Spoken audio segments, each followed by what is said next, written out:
The following program may contain coarse language, violence, nudity, mature subject matter, or scenes which may not be suitable for all viewers. Viewer discretion is advised. All Hit Radio.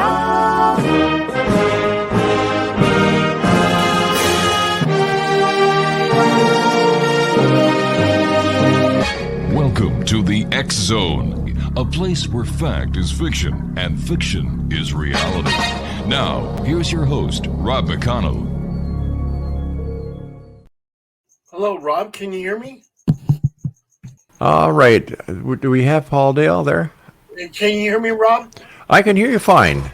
Fantastic. Okay. All right. Nice talking to you. Like I was saying, we're going to be talking to you about the paranormal, but in the next hour, we're going to be speaking to our guest who will be joining us at the top of the hour, William Barnes. We're going to be talking about Sasquatch. So that's going to be a very interesting hour. How have you been, Paul? Good seeing you. I've been good there, Rob. How you doing? Not too bad for an old guy, you know, COVID and everything else that we've had up here in Canada. It's always hard to try and understand and make sense of what the heck happened and why it happened. But here we are. No worse for wear. How about yourself and your family? Oh, everything's fine. We got contacted by a documentary crew down in Los Angeles with Netflix. And it seems like they want me and my wife to host a seance in North Hollywood. Ooh. So they're talking about doing that in probably 3 weeks from now. So Well, good for you. happens, yeah. You'll have to let us know how you make out. Yeah. And I don't mean make out with your wife. I mean make out in the seance. Just had to get that straight. Yeah, go ahead. Funny that you're mentioning your next guest. Mm-hmm. We're talking about Sasquatch. I have my own Bigfoot story. Would you share it with us? Sure. When we did an investigation in Mount Shasta, we went in search of UFOs. Mm-hmm. The last of the Lemurians supposedly live in the caverns in Mount Shasta, and we were doing a Bigfoot hunt. And I got to this one point of this creek, and there was nobody else there except two of my investigators. And I did a wood-on-wood type communication. So I picked up this piece of wood and hit the tree 3 times, seeing if I could get a response. Well, Right. I did this 3 different times. Then all of a sudden, I heard 3 rocks go into the creek as an answer to my wood-on-wood communication. And there was nobody around. Bears can't pick up rocks and throw them in the creeks, but it was 3 solid hits into the creek with 3 rocks. So that was absolutely amazing. So there was something out there that did that. Fascinating. Yeah. For those listeners and viewers who are meeting you for the first time, Paul, can you tell us a little bit about yourself and what was it that led you to doing the work that you're doing in the paranormal? I actually lived in a haunted house when I was a little boy. All kinds of things were happening to me. I was targeted. I was attacked by, it seemed like several entities. And this was a house on Effie Street in Fresno. And this entity, at one point in time, and it sounds crazy, but it looked like a black tea kettle. And it opened up my window halfway, and the snout pointed towards me and blew out this mist. That mist, the next day, I was sick with bronchitis. Another time, these like skeleton heads with wings come flying into my room, and my mother heard me coughing, and she actually gave me poison because she was like half asleep, made me throw it up. And so with all these things that were happening to me in this house, I was wondering if those were like night terrors, or was that really something paranormal? And I think one of the scariest things is I was looking out the bedroom window and I heard a woman's voice say, "Dale, come here." And she was trying to entice me to go into the orange grove. And I feel if I went into that orange grove, you wouldn't be talking to me right now. So when I got a little bit older, I was reading books on Brad Stryker, Eric von Däniken. I got into everything, ancient aliens and UFOs and cryptids, and you name it. So I became very knowledgeable by reading all these books. And then I got into military intelligence. And when I was in military intelligence, I said, if anybody knows anything about UFOs, it would probably be military intelligence. So I was a 97 Bravo intelligence analyst over at the Photo Interpretation Center in Korea. And on one particular day, 6 photographs came in. And those 6 photographs were different pictures of UFOs taken by our reconnaissance satellites. And like one picture was a cigar-shaped UFO, another one was a saucer-shaped, another one was globe-shaped, on and on and on. Mm-hmm. And those pictures represented a video. Somewhere out there, there's a video. And on the back of the photo, it said intelligent movement. At that point in time, I knew that military intelligence, the U.S. Army, Navy, everything else, was investigating UFOs. And my job, very simple. All I had to do was assign it a number. And those photos were sent over to the DIA, Defense Intelligence Agency. And from there, they went to the CIA. And then from there, into a black hole and vanished. Wow. So, yeah. No, go ahead, sir. Oh, yeah. So with all that, and then I stumbled into a person, a friend, who was doing paranormal investigating. And I was also, too, a journalist writing for various magazines and stuff like that.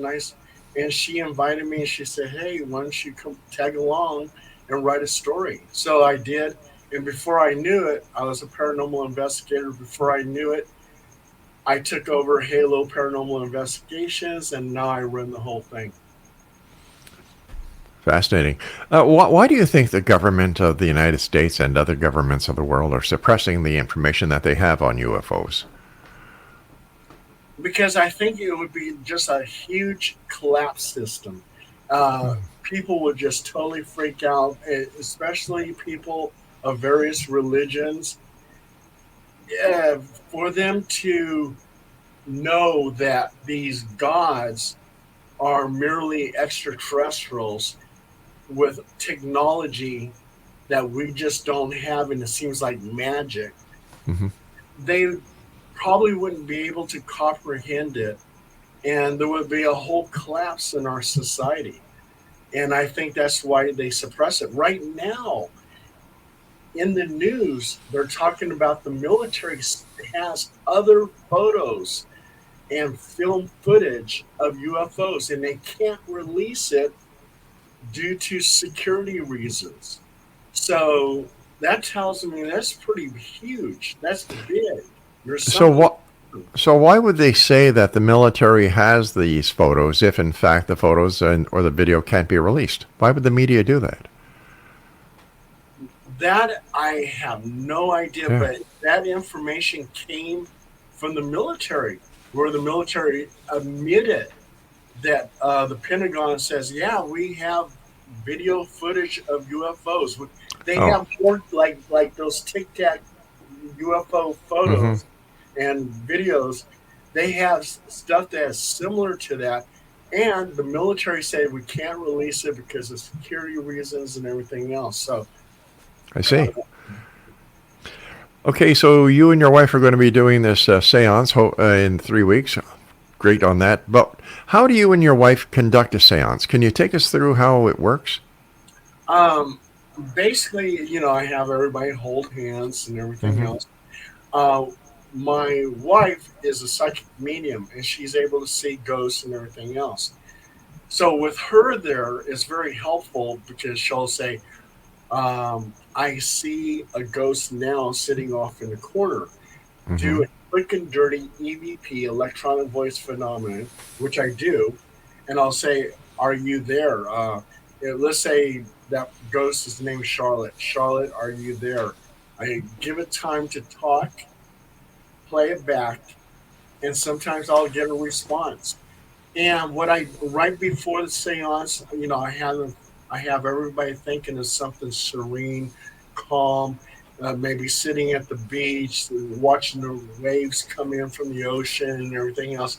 Right. Just calm their mind, and then tell them to look in towards the sky, and they'll see a doorway, and that they'll enter this doorway, and they're leaving their reality and going into another doorway, which is the doorway of something spiritual.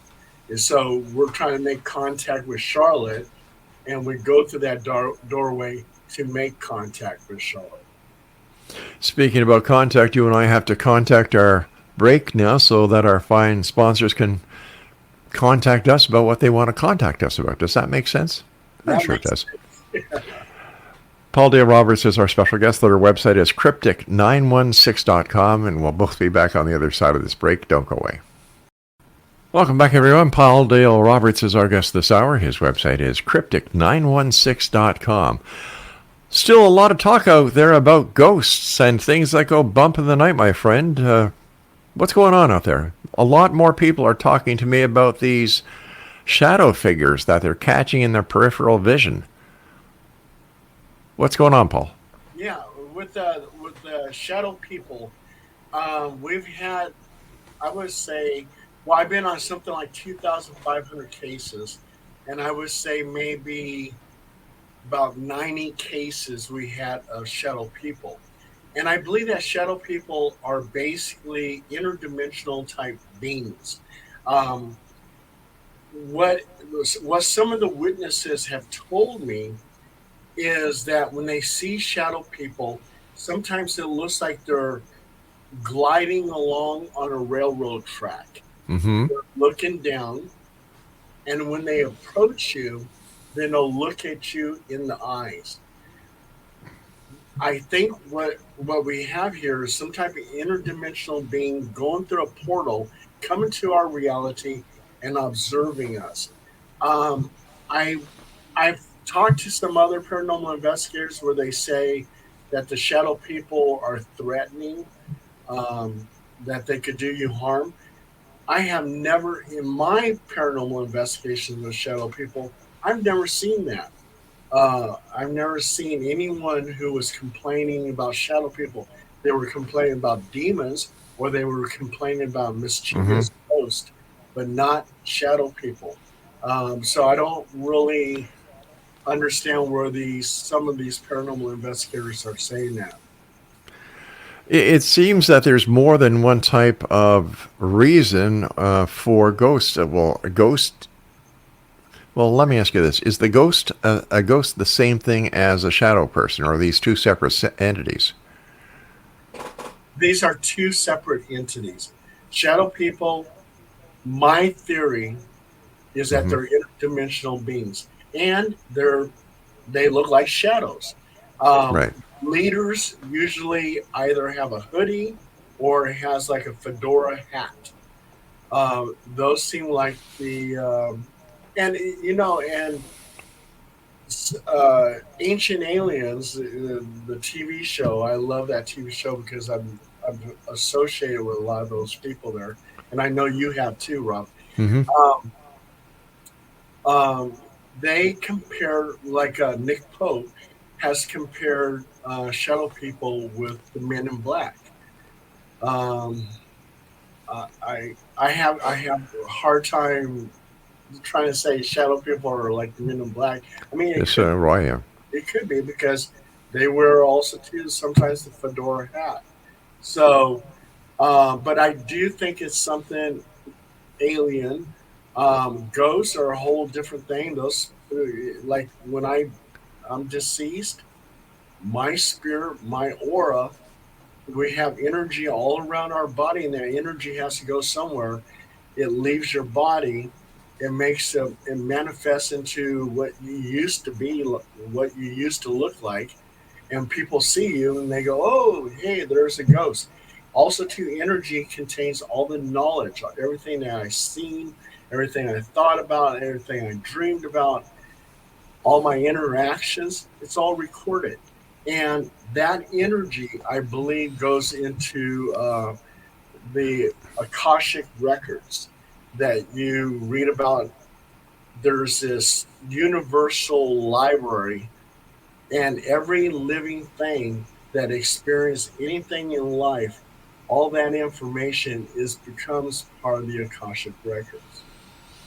All right, so let me try and understand this then. If, let's say, when I die, I become a ghost, but what happens if I've had past lives? Every time I die in a past life, is there a ghost of Rob McConnell? Well, here is a great theory. Okay. But when a baby is born upon the world, Mm-hmm.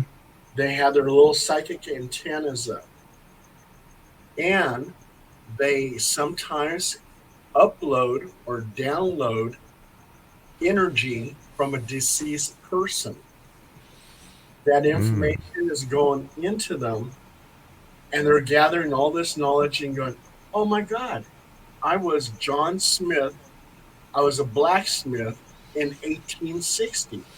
And he has all the memories of John Smith because this little baby uploaded or downloaded this information and now contains this knowledge. Fascinating. Besides ghosts, you also have investigated orbs. Now, first of all, what is an orb, and how do they fit into the world of the paranormal? Okay. Well, with orbs, they could be almost anything. And in my investigations, we found out that orbs could be dust, could be skin flakes, could be lint, it could be light refractions, it could be dewdrops, it could be almost anything. But, and I learned this from military intelligence, if you can prove that orb has intelligent movement, then you can deem it as paranormal. And the reason why I say that is I had a case in which the ghost was named Emily. And Emily was known to drain the energy from the occupants. And one of my investigators looks at me and he goes, Paul, he goes, I feel really drained right now. I need to sit down. I said, sit down. And I said, I wonder if Emily's doing that to you. Emily must like you to drain your energy. I said, Emily, if you're listening to me, I want you to kiss him on the lips. And with 3 cameras, 3 investigators, including myself, we snap a photo, and guess what we get?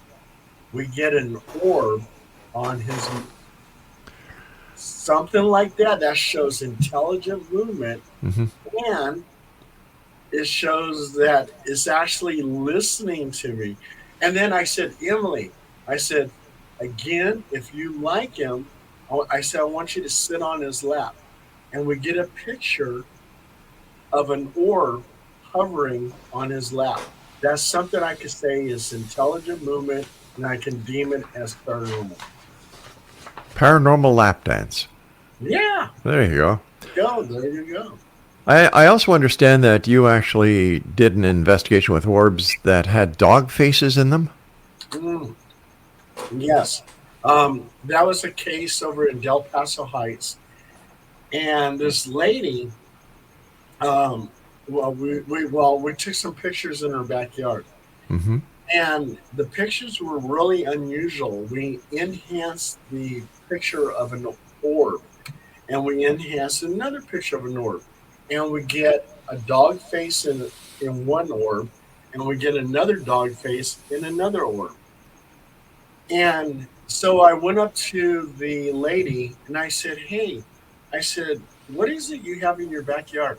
And she says, orange trees. And I said, yeah, but what else do you have in your backyard? She goes, I have a couple dogs back there buried.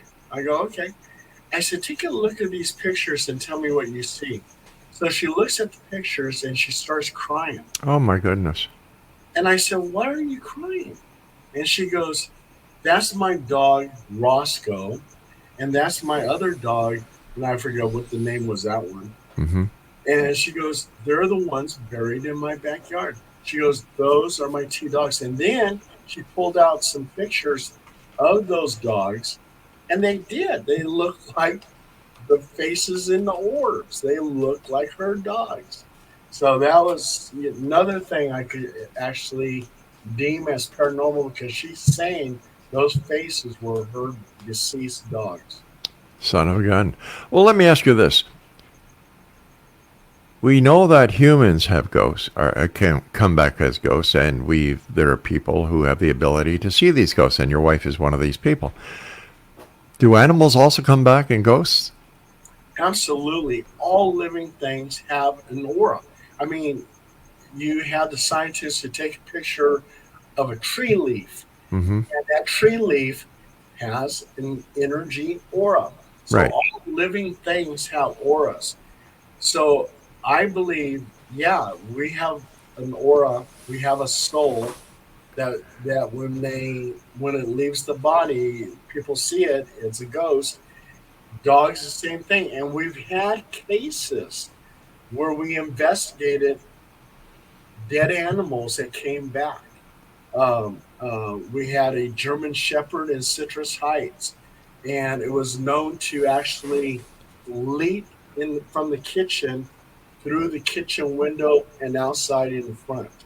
So yeah, had we had actually had several cases where there's spiritual animals roaming the house. There's a lot of different ghost stories here in the Niagara area. Like I was telling our listeners before, we have the Canada's most haunted town of Niagara-on-the-Lake, not very far from here. That was the scene of the Fort George is right there. One of the bloodiest battles of the War of 1812 was fought there.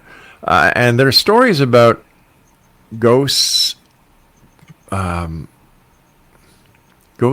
driving buggies, and they can see the horse, the buggy, the driver, and spirits or ghosts on the inside of this buggy.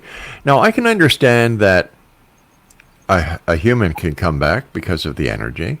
I can understand the animal for the same thing, but how do you get to see a ghost or an apparition that includes a buggy? Well, I had a case like that in the Sierra Nevada mountains. Okay. And it was the Donner Party. And the Donner Party was stuck up at the mountains, and they wind up doing some cannibalism on some of the passengers of those caravans. And people sometimes see ghostly images of the Donner Party, and they also too see the caravans.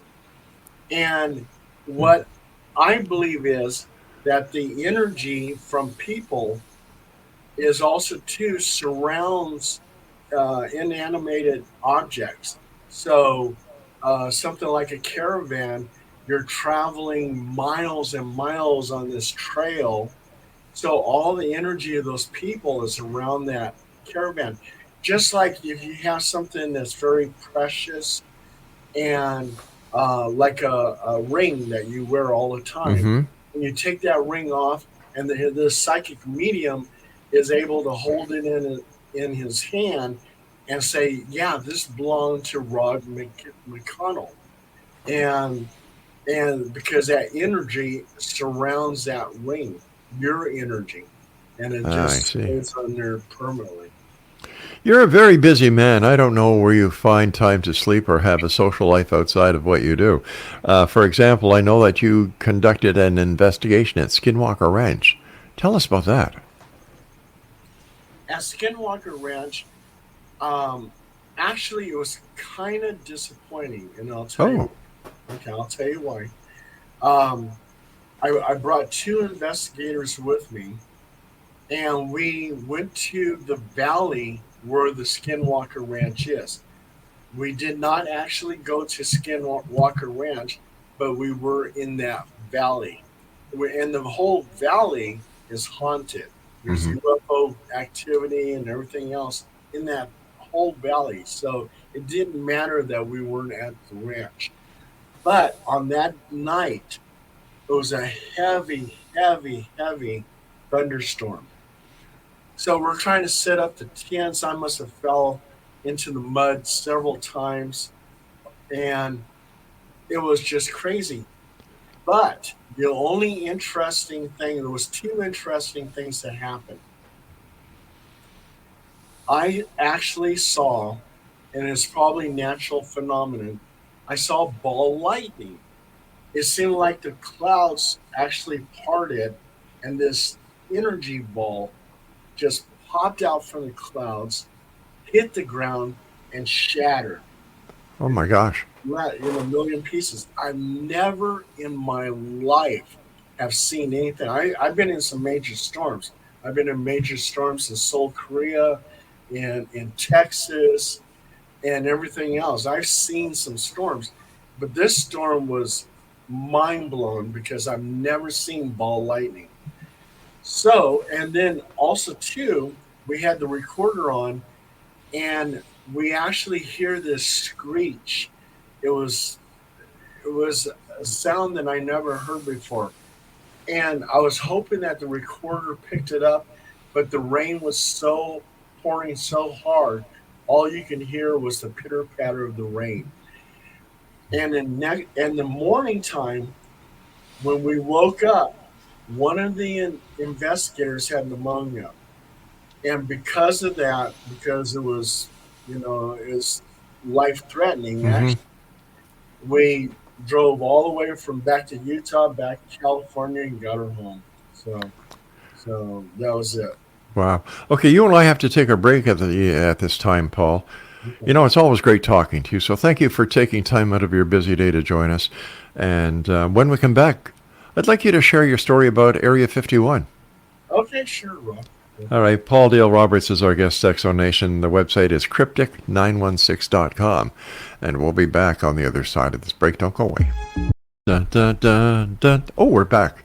All right, Paul Dale Roberts is my special guest. Before we get back to Paul, if you'd like to watch the X-Zone TV channel, that is 724 365. Just go to Simul TV, sign up, and the X-Zone TV channel is Channel 54. And every time I say that, it reminds me of Tootie Muldoon on Car 54. Where are you? Paul, you've been to Area 51. Spill the beans. What's it really all about, Paul? Okay. When we got to Area 51, in that case, I had 3 investigators with me, and we got there. Went to the Alien Inn, and the people were so nice. The owners there, they actually let us go ahead and set up camp right in the parking lot. So that was great. And then they brought their what is those things called? Those little vehicles, ATVs or something like that. Right. Yeah. So anyway, they had 2. They let me drive one, and the owner of the Alien who drove the other one, and they took us, and then we had a car follow us. They took us to an abandoned village, and they had no explanation why that village was abandoned. And the reason why they took us there is they said that some of the abandoned houses were haunted. So we actually did a ghost hunt there. And we got a couple of EVPs. One house I chased a bird out of. It was stuck in the house, and I managed to get it out the window. So I did my little heroic thing. And then we went up to the gate where they have all the security cameras and everything else, right? And right in front of me, up on a hill, was this guy in camis, and he's watching me with binoculars. Well, I'm watching him with binoculars also. So we're both looking at each other, and then he slowly takes from his shoulder a sniper rifle, and points it at me. I said, "Oh my God, this guy is really serious," because I was getting close to the gate. I hadn't crossed over, but I was pretty close, and he was holding that sniper rifle on me.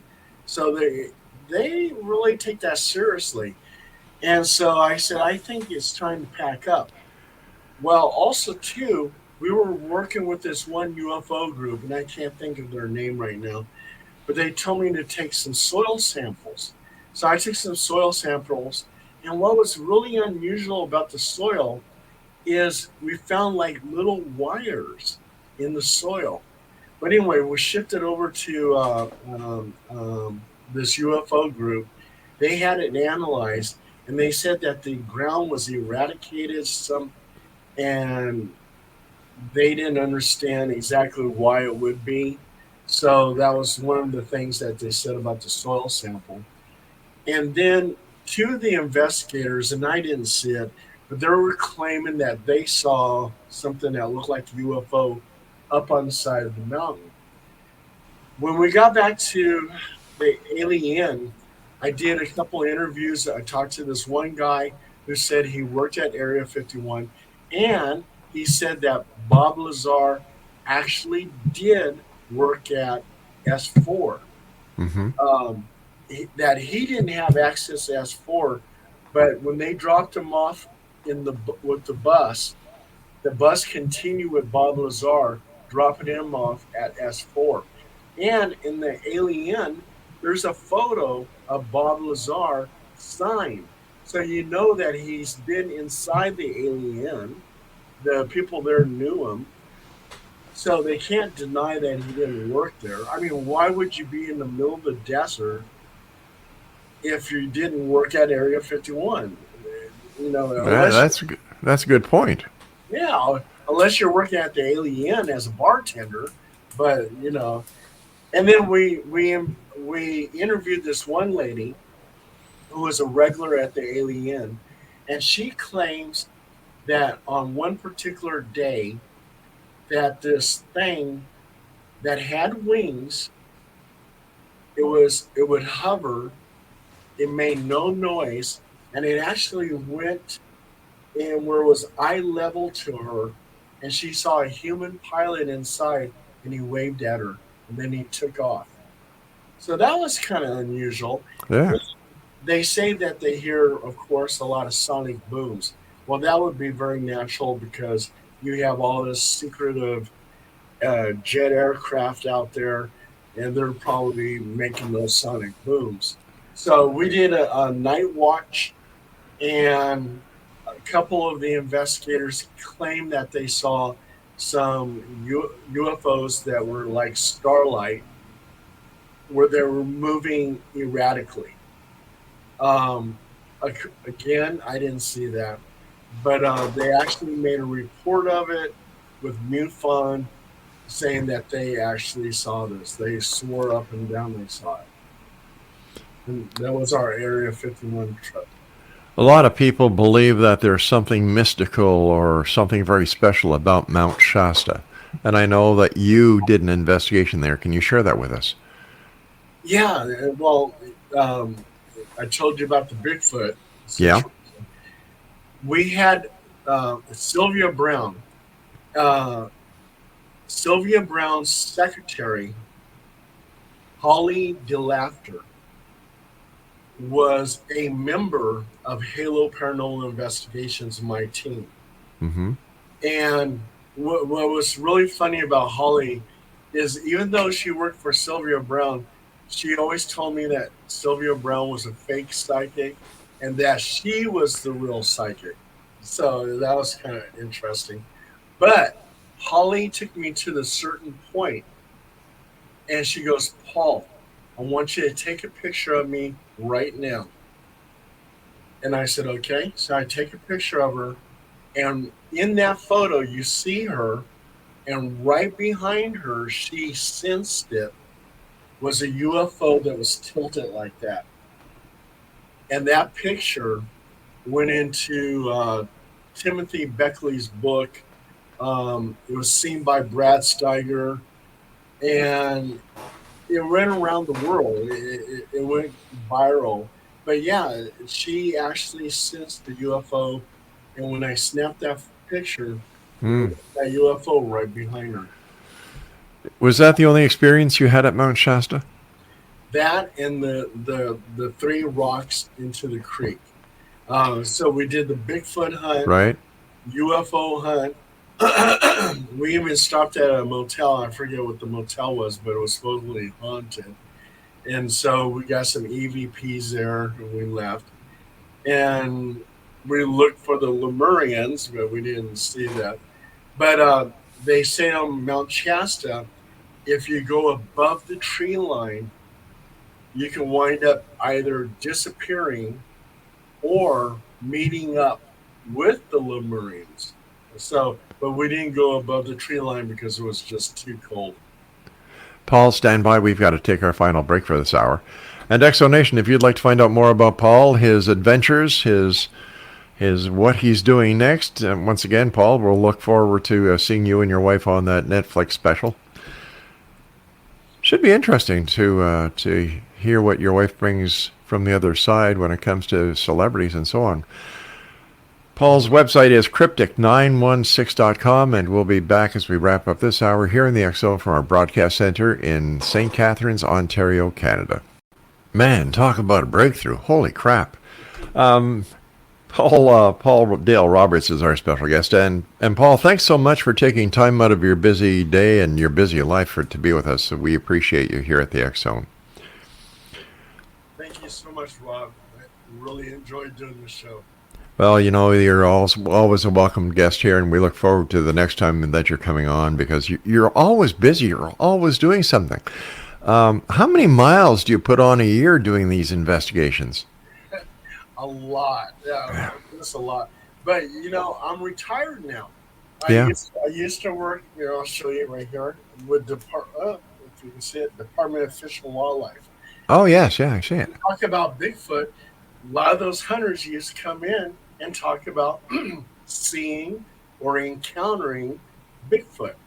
So, yeah, I received a lot of stories, and I could never talk about it because Department of Fish and Wildlife, which now I can talk about, I would be in trouble with them. Really, eh? Yeah. Wow. Monterey Bay. What happened there during your investigation? Monterey Bay, we actually got 3 phone calls from Monterey and Seaside where people were looking out at the bay and they were seeing unidentified submerged objects coming out of the water and going into the sky, becoming UFOs, or UFOs going into the Monterey Bay and becoming USOs. And legend has it that Monterey Bay, just like Catalina Island, has a UFO base. They say there's a UFO base in Monterey Bay. In fact, a lot of people hear humming, and this unknown humming, they believe, has something to do with this UFO base in Monterey Bay. And Catalina Island, I've been to Catalina Island, and the same thing. They said there's a UFO base, and they now have a photograph of something that looks like an underground structure at Catalina. All right. We spent the whole night there watching that bay, but we didn't see anything. Why do you think some people have the ability to see, whether it's a ghost, whether it's a Bigfoot, whether it's a UFO, and yet other people don't? Well, like with my wife, she's a psychic medium. Right. And as a child in Auburn, she was actually abducted by a UFO. Wow. And when she wrote an article about it, she called it the mysterious eye. So she was taken on this ship. She doesn't recall everything that happened to her. But when she was released, that's when she started seeing ghosts. So something they did to her, she now has the ability, they open up her third eye, and now she's able to see ghosts. And when she first told me this, we were walking along this park behind my house. And a long time ago, there was this guy, and he stole a car. The police were chasing him. He jumps out of the car. He jumps over my backyard fence. Mm-hmm. And then he jumps over my backyard fence again, goes into my other neighbor's yard next to the park. The police follow him, and he throws a ceramic pot at him, and the police shot him dead. So one day we're walking by the park, and our relationship was just blossoming at that time. And she started describing a ghost at the park. The ghost that she was describing, and she knew nothing about this story, was the man that the police had shot. Wow. So, yeah. So, I mean, she described him to a T, and I go, oh, my God. I remember his picture in the newspaper, on the internet. And what was other interesting little bit about the story, too, is at 3 o'clock in the morning, I woke up and there was policemen all in my backyard. And it was like, what? And I mean, there was like, I'm over there half clothed. And it's like, okay, now what's going on here? And they're pointing flashlights at me and everything else. So that was a weird night. It seems that you follow the weirdness and the weirdness follows you. So you're a match made in heaven for the weird. Absolutely. Absolutely. And it's all in my books, too, because I write articles about everything. And where are your books available, Paul? You can find them at just Paul Dale Roberts Amazon, and you'll find them on Amazon.com. Paul Dale Roberts, Barnes & Nobles, there's a couple there, but you'll find most of them over on Amazon. My last question, because we're running up against the clock here. I understand that you actually baptize people who are attached or have attachments. When did you start this? Oh, gosh. I started that maybe 4 years ago. When back in the 70s, I got an attachment because I wrote an article for the Sacramento Bee about various cults. I was writing about, I went to San Francisco, did my own investigation. Mm-hmm. I investigated Church of Satan, Hare Krishna, Church of Scientology, and the Moonies. Oh my gosh, I haven't heard about them for a while. Yeah. So I did this report, and it was actually for my sociology class, but it got published in the Sacramento Bee, and I got a total big A on it. But when I got to the Church of Satan, they gave me this necklace, and it was a satanic with a ghost head on it. Yes. I was young and stupid, and I put it on, not thinking nothing of it, and all kinds of terrible things started happening to me. I came to the realization that I had an attachment. So I went to my priest, and I said, hey, I think I have an attachment. I need to be baptized. And because that's actually a basic form of exorcism. And he goes, well, read these Catholic history books, and then I'll baptize you. So I read them, and then he gives me more books. I said, I could be dead tomorrow. I said, I need to be baptized now. So I was in a southern state, and I went to a Southern Baptist church. And the preacher looks at me and he goes, I know what you want. Get up here on stage. And I go, wow, he knows what I want. And then he gave me a full submersion baptism. That's what I needed. As soon as he did that, the attachment was gone. So I said, I always remembered that. And I said, all these people are telling me they have demonic attachments. Mm-hmm. Let me give them full submersion baptism. You don't have to be ordained. You just have to believe. That's right. Yeah, and I said I call upon God's angels, right? Mm-hmm. So I give them a full submersion baptism, and Rob, I was totally shocked, but my baptisms worked. These people who had attachments, they would call me and say, guess what, Paul? The attachment's gone. It worked. This full submersion baptism worked. So I've been doing it ever since. Paul, the time has come that I must say so long to you, my friend. First, like I said, thanks very much for joining us. And I look forward to the next time you and I meet back here in the X Zone. So take care of yourself, Paul. Be careful wherever you go, my friend. And let our listeners know where they can find out more about you. And again, plug your books. Sure. Thank you, Rob. Again, I enjoyed being on the show. But you just can Google books, search, and write in Paul Dale Roberts books, and you'll see all kinds of my books. And then, or Paul Dale Roberts, Amazon, and you'll see books there. So, and you already got my website. So, Rob, thank you so much for having me on the show. It was a pleasure. You take care, my friend, and we'll look forward to seeing you on Netflix. Thank Good night, Paul. Good night.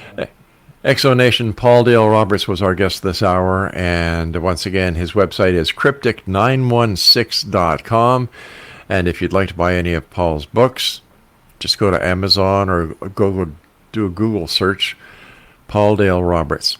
When we come back from the top of the hour, we'll be speaking to William Barnes about Bigfoot or Sasquatch. Fascinating world we live in, and we're blessed enough to have the people who make it that much more interesting as they try to understand and try to better acquaint us with what it could or could not be. I'll be back on the top of the hour in about 9 minutes and 20 seconds, so don't go away.